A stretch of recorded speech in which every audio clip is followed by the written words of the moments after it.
Jack श्वेगर ने दुनिया के टॉप ट्रेडर का इंटरव्यू लिया और उन्होंने उनके इंटरव्यू से एक बुक लिखी जिसका नाम है मार्केट विज़र्ड। दोस्तों, इस बुक का एक पार्ट मैंने 1 साल पहले डाला था जिसमें आपने बहुत अच्छा रिस्पॉन्स दिया, उसके लिए थैंक यू। और उसमें बैकग्राउंड म्यूज़िक की वजह से जो आपको इनकन्वीनियंस हुई उसके लिए सॉरी। उस वीडियो में मैंने 5 ट्रेडर के ट्रेडिंग स्टाइल को कवर किया था जिनके नाम थे Bruce Corner, Michael Marcus, Richard Dennis, William O'Neil और डेविड रेयान। इस वीडियो में हम बाकी 12 ट्रेडर्स के ट्रेडिंग स्टाइल को जानेंगे। आगे बढ़ने से पहले हमारे channel good read great knowledge को सब्सक्राइब कर दीजिए और वीडियो को शेयर कीजिए ताकि ज़्यादा से ज़्यादा लोग इनकी कहानी देख सकें। हमारे पहले ट्रेडर हैं गैरी बेलफेल्ड। जब जैक इंटरव्यू के लिए ट्रेडर की तलाश कर रहे थे तब उन्होंने BLH का नाम सुना जो कि टी बॉन्ड्स में मेजर प्लेयर था। उन्होंने सोचा कि वो एक कंपनी होगी, पर वो सिर्फ एक आदमी निकला जिनका नाम था गैरी बेलफेल्ड। तो कौन है गैरी बेलफेल्ड और वॉल स्ट्रीट इंस्टीट्यूशन को टक्कर देने के लिए उनके पास इतना पैसा कहाँ से आया कि वो टी बॉन्ड फ्यूचर मार्केट के सबसे बड़े प्लेयर बन गए। बेलफेल्ड ने अपने करियर की शुरुआत 25 साल की उम्र में की थी। स्टार्टिंग में $1000 के साथ की।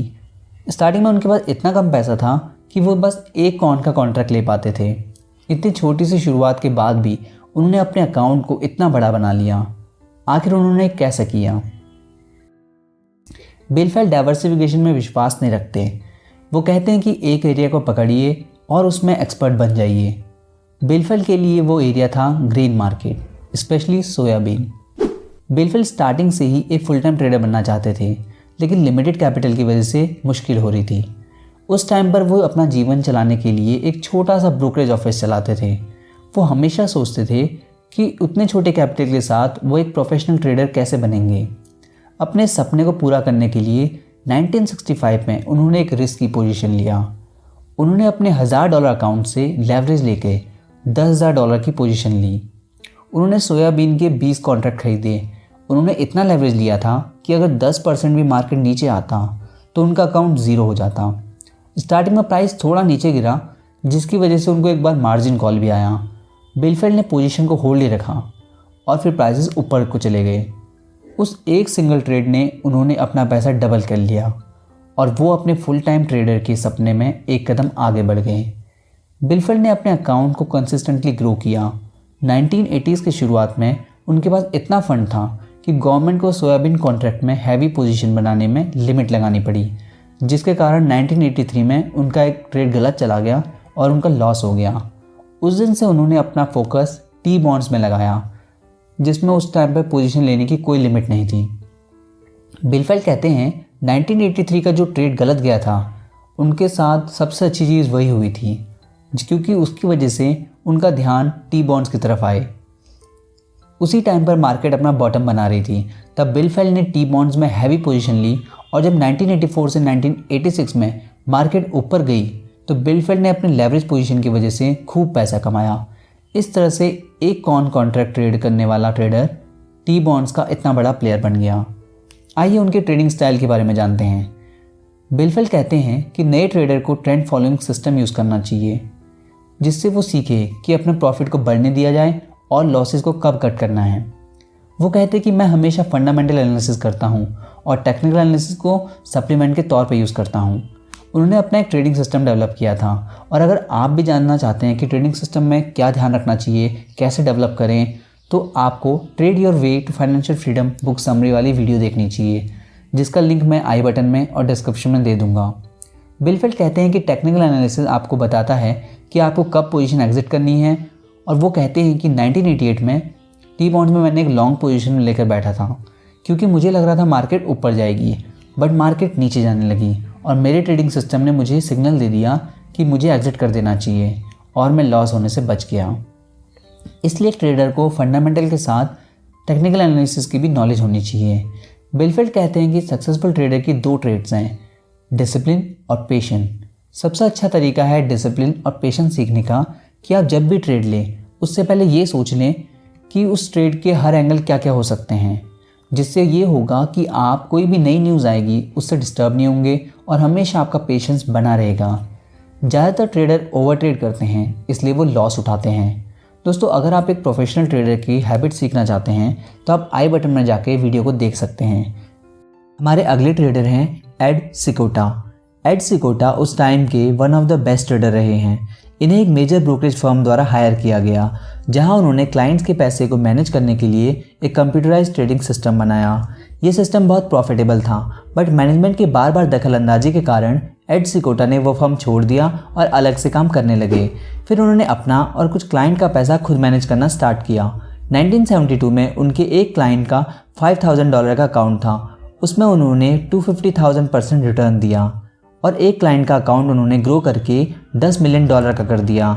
जब जैक श्वेगर माइकल मार्कस का इंटरव्यू ले रहे थे, तब उन्होंने जैक को सजेस्ट किया कि तुम्हें एड सिकोटा का इंटरव्यू लेना चाहिए।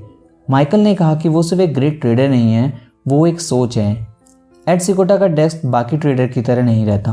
उनका डेस्क में एक भी स्क्रीन नहीं रहती। उनका पूरा ट्रेडिंग सिस्टम बस कुछ कमांड्स में हो जाता है।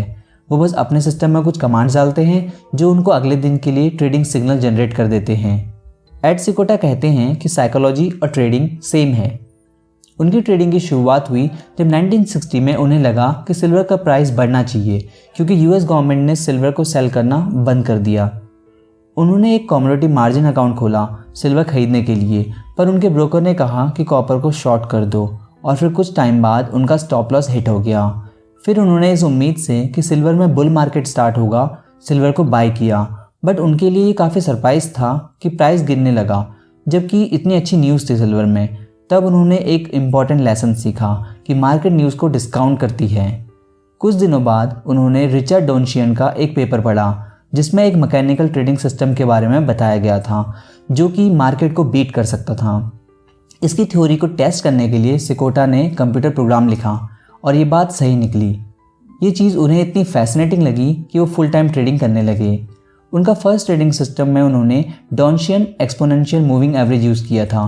वो कहते हैं कि मैं सिर्फ ट्रेंड फॉलोइंग सिस्टम यूज़ करता हूँ, जिसमें कुछ पैटर्न रिकॉग्नाइजेशन होता है और कुछ एल्गोरिथम भी इन्वॉल्व होते हैं। एड सिकोटा कहते हैं कि मैं फंडामेंटल एनालिसिस को नहीं देखता, क्योंकि प्राइस उन्हें पहले डिस्काउंट कर चुकी होती है, और मैं चार्ट ट्रेडिंग को इंपॉर्टेंस देता हूँ। वो कहते हैं कि एक अच्छे ट्रेडिंग के 3 एलिमेंट होते हैं, कटिंग लॉसेस और कटिंग लॉसेस। वो किसी भी ट्रेड में 5% से ज़्यादा रिस्क नहीं लेते। वो हमेशा ट्रेलिंग स्टॉप लॉस का यूज़ करते हैं।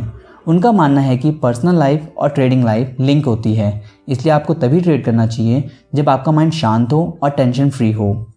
उनके ट्रेडिंग के कुछ 5 रूल्स हैं। पहला है लॉसेस को कट करना, दूसरा है विनर्स को चलते रहना, तीसरा छोटी छोटी पोजीशन लेकर टेस्ट करना फिर बड़ी पोजीशन बनाना, चौथा रूल्स को फॉलो करना, और 5वां रूल है कि ये जानना कि रूल को कब तोड़ना है, उसकी समझ होना। एड सिकोटा कहते हैं कि ट्रेडिंग में साइकोलॉजी ड्राइवर है और एनालिसिस रोड मैप। इसलिए आपको एक अच्छा ट्रेडर बनने के लिए साइकोलॉजी की समझ होनी चाहिए, स्पेशली ह्यूमन बिहेवियर की। वो मानते हैं कि मार्केट में जो जिस उम्मीद से आता है उसे वही मिलता है। लोग हमेशा जीतना चाहते हैं। जब उन्हें लॉस होता है तो वो कहते हैं कि मैंने तो कहा था कि लॉस होगा, और वह सेटिस्फाइड हो जाते हैं। अगर हमें प्रॉफिट को बढ़ाना है तो हमें हमेशा गोल सेटिंग और विजुअलाइजेशन की ज़रूरत होती है, ताकि हम अपना ध्यान प्रॉफिट में लगा सकें। अब चलते हैं हम अपने अगले ट्रेडर पे, जिनका नाम है लैरी हाइट। लैरी हाइट का फाइनेंशियल मार्केट में आना तो उनका कॉलेज कोर्स से डिसाइड हो गया था, बट उनका वॉल स्ट्रीट में आने की कहानी एक अलग ही है। कॉलेज में उनके कुछ खास मार्क्स नहीं आए थे और फिर वो स्क्रीन राइटर और एक्टर बन गए, क्योंकि उनको भी स्क्रिप्ट लिखना अच्छा लगता था, पर उनकी कोई भी स्क्रिप्ट हिट नहीं हुई। वो सोचते थे कि इससे रोजी रोटी तो मैं चला ही सकता हूँ। एक दिन उन्होंने एच.एल. हंट को रेडियो पर कहते सुना कि उन्होंने ऑयल राइट ऑप्शन को खरीद कर बहुत पैसा कमाया है। लैरी ने सोचा कि मैं भी ऐसे ही करूँगा, पर उसी रात को उनकी मुलाकात बीटल्स के बैंड मैनेजर के साथ हुई और उन्होंने फिर एक नया करियर के बारे में सोच लिया, जो कि था रॉक प्रमोटर। उसमें भी उनको कोई खास सफलता नहीं मिली। उनका रियल इंटरेस्ट फाइनेंस मार्केट में ही रहा। उन्होंने शुरुआत में स्टॉक ब्रोकर के तौर पर काम किया और बाद में वो फंड मैनेज करने लगे। लैरी कहते हैं कि मार्केट चेंज हो सकती है, पर लोग चेंज नहीं होते, ना उनका बिहेवियर चेंज होता है, और मार्केट लोगों के सेंटिमेंट से ही चलती है। उनके दोस्त ने उनको 2 लेसन बताए। पहला, अगर तुम ट्रेडिंग को अपने लाइफस्टाइल में अफेक्ट नहीं करने दोगे तो तुम्हारे साथ कभी कुछ बुरा नहीं होगा। और दूसरा रूल था अगर तुम सोच लोगे कि ज़्यादा से ज़्यादा क्या बुरा हो सकता है और उसके लिए तैयार रहोगे तो तुम हमेशा मन से आज़ाद ही रहोगे। इन 2 लेसन को उन्होंने अपना ट्रेडिंग का सार बना लिया। लैरी एक रिस्क एवर्स ट्रेडर रहे हैं। वो हमेशा 1% से ज़्यादा रिस्क नहीं लेते। इसके पीछे एक कहानी है। जब लैरी पहली बार कमोडिटीज़ में इन्वॉल्व हुए और उन्होंने देखा कि अगर वो पॉर्क बैली को सितंबर में ख़रीदते हैं और जुलाई में बेचते हैं तो उन्हें हमेशा प्रॉफिट ही होता है, तो उन्होंने अपने दोस्तों से मिलके फ़ंड जमा किया और अपना पैसा डबल भी कर लिया। अब वो अपने आप को जीनियस समझ रहे थे। उनका एक दोस्त जो कॉर्न मार्केट में डील करता था, उन्होंने लैरी को भी कहा कि इसमें भी ट्रेड किया जाए। दोस्त के कहने पर उन्होंने कॉर्न मार्केट में ट्रेड लिया। उन्होंने हैवी पोजीशन बना ली और कुछ दिनों बाद गवर्नमेंट ने क्रॉप एस्टिमेट निकाले, जिसकी वजह से जब उन्होंने लॉन्ग पोजीशन ली थी तब उसमें लोअर सर्किट लगने स्टार्ट हो गए। और लैरी जो है ऑफिस से भागते हुए बाहर आए और घुटनों के बल बैठे और उन्होंने भगवान से प्रार्थना की कि भगवान लॉस भले ही हो जाए लेकिन पूरे अकाउंट को आप नेगेटिव मत होने देना। तब से वो हमेशा रिस्क को कंसिडर ज़रूर करते हैं। लैरी कहते हैं कि लोग 2 कारणों की वजह से लॉस उठाते हैं। पहला, वो रिस्क को रिस्पेक्ट नहीं करते। दूसरा, वो ट्रेड जो है बायस होकर करते हैं, जबकि उन्हें स्टैटिस्टिकल अप्रोच यूज़ करना चाहिए। उनके रिस्क कंट्रोल के 4 प्रिंसिपल हैं। पहला, वो कभी भी ट्रेंड के अगेंस्ट नहीं जाते और वो हमेशा सिस्टम को फॉलो करते हैं। दूसरा रूल है मैक्सिमम 1% का रिस्क, उससे ज़्यादा वो रिस्क नहीं लेते। तीसरा लेसन है वो अपने ट्रेडिंग सिस्टम में डाइवर्सिफिकेशन रखते हैं। वो हमेशा एक से ज़्यादा सिस्टम यूज़ करते हैं और जो मेजॉरिटी होता है उसकी तरफ जाते हैं। चौथा रूल है वो हमेशा वॉलेटिलिटी को ट्रैक करते हैं ताकि जिस दिन रिस्क रिवॉर्ड फेवरेबल ना हो वो ट्रेडिंग बंद कर सकें। दोस्तों, अब चलेंगे हम अपने अगले ट्रेडर में जिनका नाम है माइकल स्टेनहार्ड। अब ये बाकी वीडियो हम अगले पार्ट में